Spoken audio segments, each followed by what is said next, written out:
নমস্কার বন্ধুরা, আপনারা জানেন কিছুদিন আগে থেকেই ভুয়ো ভোটার নিয়ে রাজনৈতিক চাপানুত্তর তৈরি হয়েছিল। তখনই নির্বাচন কমিশন গতকাল একটি আলোচনায় বসেছিলেন এবং যে বৈঠকে আলোচনা করা হয়েছিল ভুয়ো ভোটারদের খুঁজে বের করার জন্য ভোটার কার্ডের সঙ্গে আধার কার্ড সংযোগ করা যায় কিনা। কিছুদিন আগে থেকেই আপনারা জানেন কেন্দ্রীয় সরকার প্যান কার্ডের সঙ্গে আধার সংযোগ বাধ্যতামূলক করেছেন এবং বর্তমানে প্যান কার্ডের সঙ্গে আধার সংযোগ করতে গেলে আপনাকে একটা নির্দিষ্ট অর্থ দিতে হয়। এখন আর বিনামূল্যে প্যান কার্ডের সঙ্গে আধার কার্ড সংযোগ করা যায় না। অভিযোগ উঠেছিল একই ভোটারের নাম একাধিক রাজ্যে আছে, সেই নিয়ে রাজনৈতিক চাপানুত্তর তৈরি হয়েছিল। তার জন্যই গতকালের এই বৈঠক হয়েছিল। তো চলুন বৈঠকে আধার কার্ডের সঙ্গে ভোটার কার্ড সংযোগের ব্যাপারে কি নির্দেশ দেওয়া হয়েছে বা কি সিদ্ধান্ত নেওয়া হয়েছে সেই সম্পর্কিত সমস্ত তথ্য আজকের এই ভিডিওর মাধ্যমে আমরা দেখে নিই। তবে শুরুর পূর্বে আপনাদের কাছে একটি ছোট্ট অনুরোধ, এই চ্যানেলে নতুন এসে থাকলে অবশ্যই চ্যানেলটিকে সাবস্ক্রাইব করে পাশে থাকা নোটিফিকেশন বেল আইকনটা অল করে রাখুন পরবর্তী ভিডিও নোটিফিকেশন সবার প্রথম পেয়ে যাওয়ার জন্য। তো দেখুন, এই নিয়ে সংবাদপত্রে প্রকাশিত তথ্যে জানানো হয়েছে ধোঁয়াশা কাটলো না। ভুয়ো ভোটারজনিত সমস্যা দূর করতে ভোটার কার্ডের সঙ্গে আধার নম্বর সংযুক্তিকরণের লক্ষ্যে আজ বৈঠক ডেকেছিল নির্বাচন কমিশন।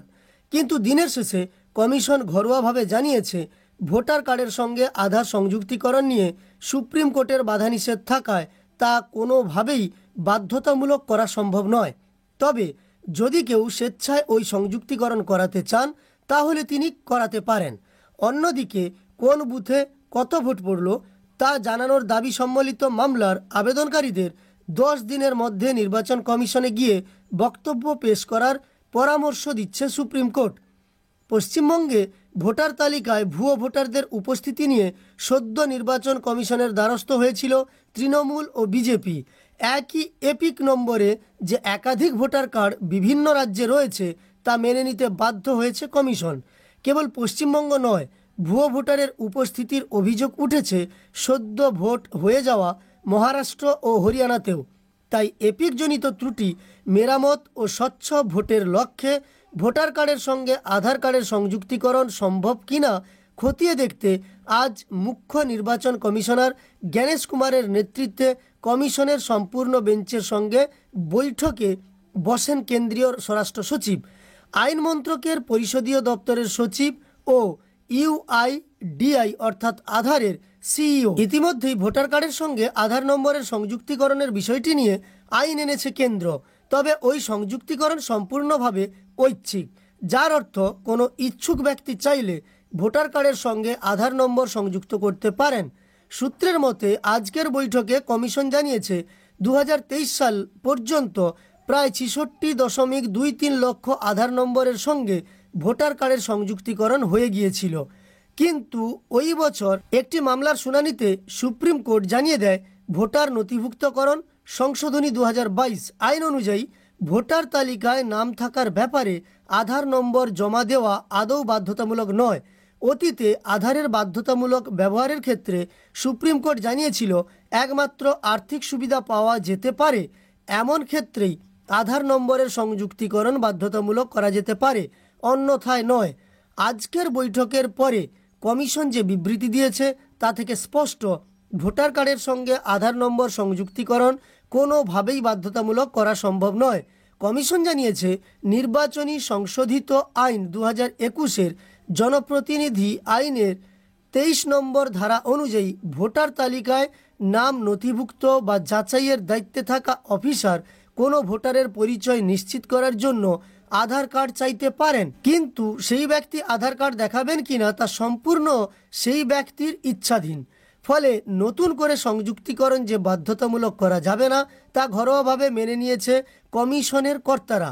সেই কারণে আজ কমিশন জানিয়েছে বর্তমান আইন ও সুপ্রিম কোর্টের নির্দেশ মেনেই আগামী দিনে সংযুক্তিকরণের কাজ চালু থাকবে।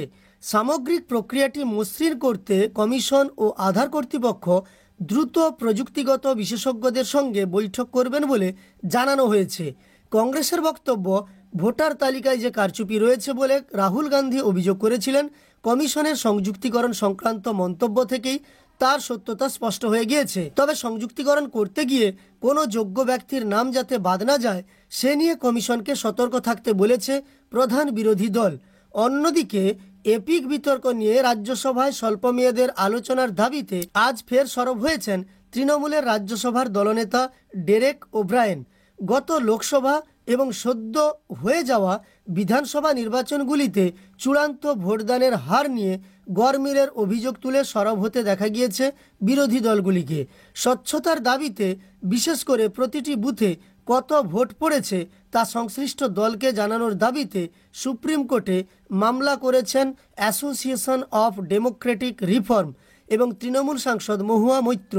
বিরোধীদের অভিযোগ, চূড়ান্ত ভোটদানের হারে বিপুল পরিমাণ বৃদ্ধি লক্ষ্য করা যাচ্ছিল, যা সন্দেহজনক। আজ ওই মামলায় নির্বাচন কমিশনের আইনজীবী সুপ্রিম কোর্টকে জানান, নতুন মুখ্য নির্বাচন কমিশনার সদ্য দায়িত্ব নিয়েছেন। আবেদনকারীরা তার কাছে গিয়ে নিজেদের সমস্যা জানাতে পারেন। তাছাড়া আগামী 30শে এপ্রিল পর্যন্ত সমস্ত রাজনৈতিক দলগুলিকে নিজেদের যাবতীয় পরামর্শ কমিশনকে জানানোর সময়সীমা ইতিমধ্যে বেঁধে দেওয়া হয়েছে। কমিশনের ওই বক্তব্যের ভিত্তিতে মহুয়া ও এডিআর সংস্থার প্রতিনিধিদের বক্তব্য যাতে কমিশন কর্তারা আগামী 10 দিনের মধ্যে শোনেন তা নিশ্চিত করতে বলা হয়েছে কমিশনের আইনজীবীকে। জুলাই মাসের শেষ সপ্তাহে ওই মামলার ফের শুনানি রয়েছে। অর্থাৎ এই সংবাদ থেকে বুঝলাম যে ভোটার কার্ডের সঙ্গে আধার কার্ড সংযুক্তিকরণ চলবে, তবে আপনি যদি না চান তাহলে আপনি নাও দিতে পারেন আপনার আধার কার্ড ভোটার কার্ডে সংযুক্তিকরণ করার জন্য। এইটুকু সংবাদ আজকের আমরা ভিডিওর মাধ্যমে বুঝতে পারলাম। তো ভোটার কার্ডের সঙ্গে আধার কার্ড সংযুক্তিকরণ এটা কিন্তু বাধ্যতামূলক হচ্ছে না, আপাতত ঐচ্ছিক থাকছে। আপনি চাইলে যোগ করতে পারেন, না চাইলে না যোগ করতে পারেন। এই সংবাদটি দেখার পরে আপনার মন্তব্য কমেন্টে জানিয়ে দেবেন। এই ভিডিওটি ভালো লাগলে একটি লাইক করার সঙ্গে সঙ্গে এই ধরনের তথ্য আরও পাওয়ার জন্য এই চ্যানেলটিকে সাবস্ক্রাইব করে পাশে থাকা নোটিফিকেশন বেল আইকনটাও অল করে রাখবেন। ভিডিওটি শেষ পর্যন্ত দেখার জন্য অসংখ্য ধন্যবাদ।